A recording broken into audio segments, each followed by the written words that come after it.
Hi, everybody. Welcome to another edition of Live with Normal. My name is Morgan Fox. I'm the political director for National Normal. Thank you, everybody, for joining us. We're going to start things off with just having people get in the comments section and just let us know what state you're watching from. Um, and today we're going to be covering more federal policy than anything else today. So let's just get right into it. Um, First thing that we should really talk about is appropriations. Tis the season once again where the United States Congress is going to be determining the federal government's expenditures for fiscal year 23. And as usual, we are expecting to see a number of cannabis policy related amendments added onto this budget. Um, Things including extending the current existing protections that are for medical cannabis programs, basically that prevent the Department of Justice from spending resources to go after state compliant individuals and businesses. We're hoping to see those extended to adult use programs as well. And that is being spearheaded by Representatives Blumenauer, McClintock, Lee, and Norton.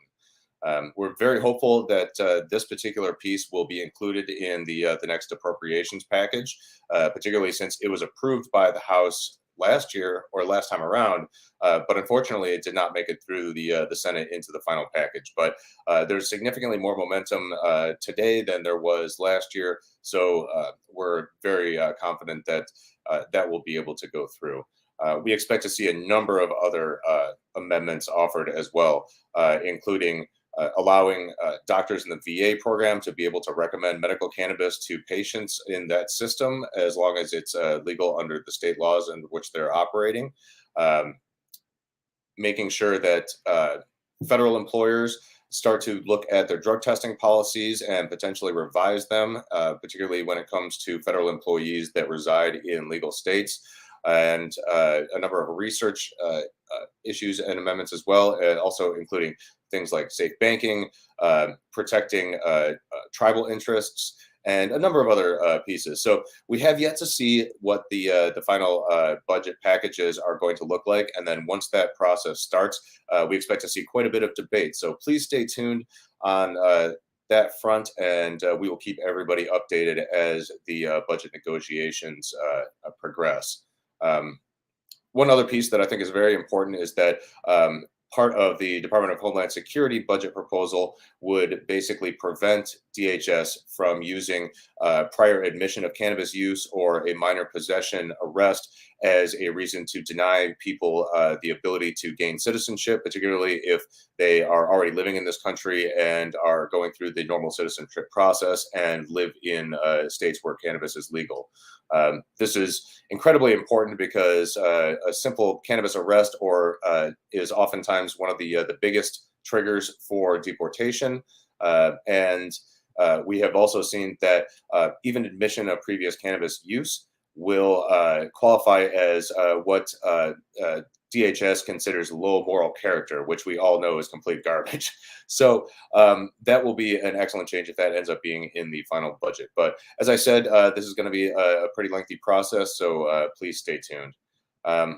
Moving into standalone legislation, I think that we're already in a really momentous period right now because we are looking at the very, very likely passage of one of the first, if not the first, standalone cannabis policy reform measures that takes place outside of the appropriations process. Namely the research bills, which were unanimously passed in the Senate and overwhelmingly and bipartisanly passed in the House. Those bills differ quite a bit and are currently in conference committee, meaning members of both chambers are going to be trying to come up with a compromise between the two versions of the bill. Um, Unfortunately, the Senate version is not nearly as robust as the House version. Um, it does not include language that the House version does include, which would make it significantly easier for researchers to be able to access products that are legal and available to consumers in regulated state markets. While the Senate version does not include that, it definitely would be a step in the right direction. And it's interesting to note that it passed with unanimous consent in the Senate when it was brought up by Senate Majority Leader Schumer, which is pretty impressive in and of its own right. We have yet to see what the compromise bill is going to look like, but again, we'll keep everybody posted and let you know if there are any interesting developments and where you may want to put some constituent outreach pressure to make that bill a little bit better before it gets sent to the president for signature.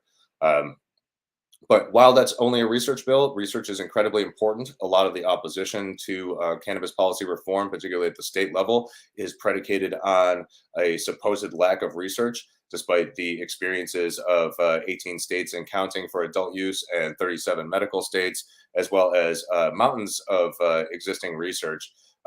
Unfortunately, those barriers to research do still have a serious impact, particularly when it comes to looking at potential medical benefits of cannabis. Whereas previously, most of the research that was approved was designed to look for potential harms. So this legislation is going to be really important and will be a net benefit for cannabis policy reformers going forward, no matter what form it takes, and would also represent a serious milestone, as I said, in the uh, ability of Congress to pass standalone legislation that's not associated with appropriation. So that would be pretty historic, and that is almost certainly going to sail through and be signed by the president in some form. So overall, we're looking at a solid win in this legislative session. Um, Moving on to some of the stickier parts of congressional legislation that we're looking at right now, the Safe Banking Act was included in the competition bill that the House put forward, called the America Competes Act, but was not included in the Senate version called USICA. Uh, those bills are now in conference committee as well, and there are ongoing discussions that are leaning in the direction of including the safe language in the final bill that goes through. These discussions are still ongoing, and it does not appear that we're near a solidification point yet. But most of the proponents of the Safe Banking Act are really hedging their bets on this being included in the America Competes and USICA compromise bill. We're going to keep everybody posted on how that's going. But in the meantime, make sure to be on the lookout for emails directing you to contact your members of Congress, particularly your senators who happen to be on the conference committee, and to be able to put pressure on them to make sure that that language is included in whatever the final bill is that gets sent to the Biden administration for signature. Um, Aside from that, it appears as if there may be a potential pathway for incremental cannabis policy reform uh, in the works right now, which would include safe banking and potentially the HOPE Act, which would provide $20 million in funding for state programs that are trying to help with expungement of past cannabis arrests and convictions.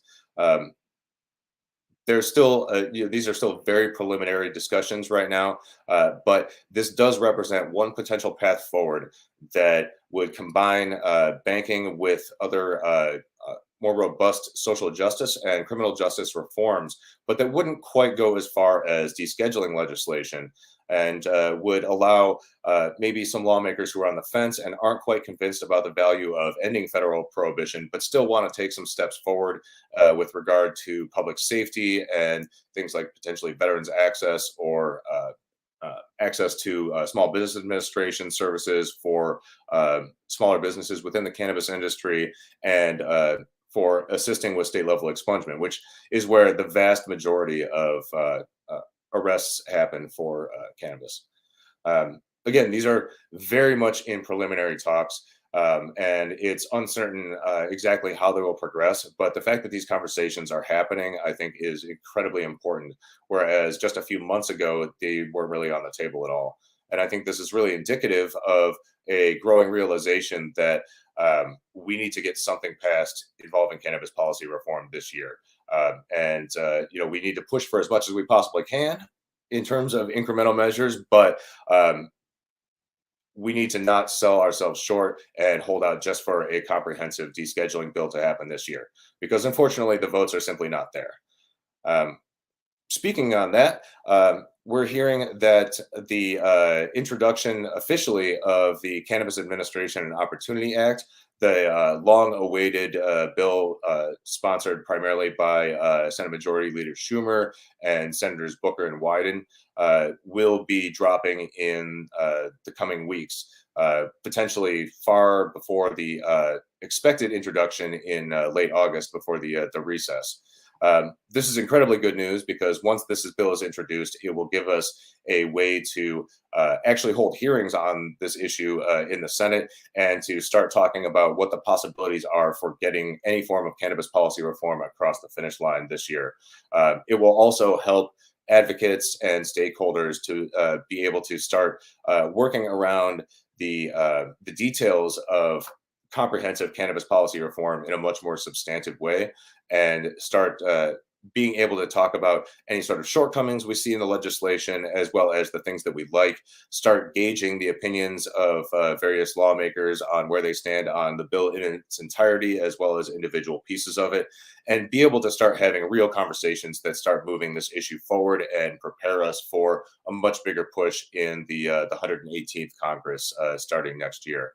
I think it'll also be very useful in terms of bringing the issue up much more poignantly in the midterm elections, where regardless of what party a person is a member of, candidates that support cannabis policy reform can expect to see a bump in their poll numbers across the board by getting behind these wildly popular measures. So we're going to hopefully see what that looks like very soon, and NORML will be putting out an analysis of what that bill actually looks like, and what we like about it and what we'd like to see improved about it very shortly after it does eventually drop. And again, once we see that bill introduced, it's very, very likely that we will see incremental packages start to be talked about much more seriously soon after, hopefully before the midterms, but potentially in the lame duck season.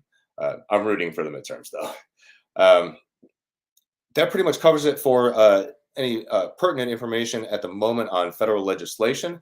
But I did just want to flag something for everybody that a recent response to a QFR from Senator Schatz's office from Hawaii towards the Department of Justice at a hearing a couple months ago, specifically asking about whether and when the Department of Justice was going to officially reinstate the Cole and Wilkinson memos, which were unfortunately rescinded by former Attorney General Jeff Sessions back in 2018.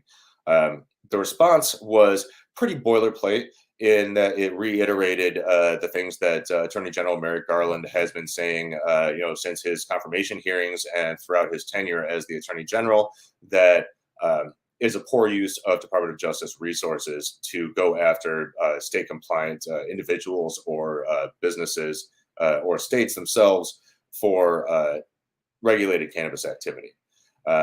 However, as part of that response, they did note that they had been looking at the issue of cannabis policy reform and cannabis generally very carefully, and were expecting to release some sort of statement or information in the very near future. Right now, whether that will be an official reinstatement of the Cole and Wilkinson memos or just the announcement of some study data, we really don't know at this point.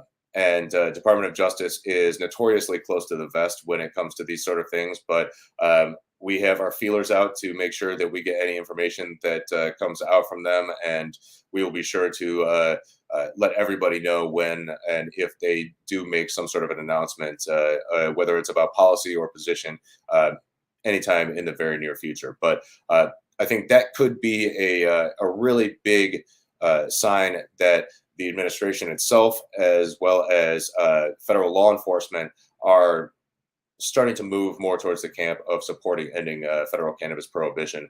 And at the very least, will give peace of mind to operators and individuals and patients in those states where cannabis is legal for medical or adult use purposes, that they are not going to be targeted by federal law enforcement.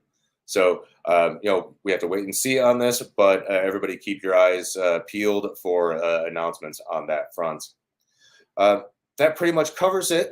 If anybody has any questions, I can take a couple in the comments here.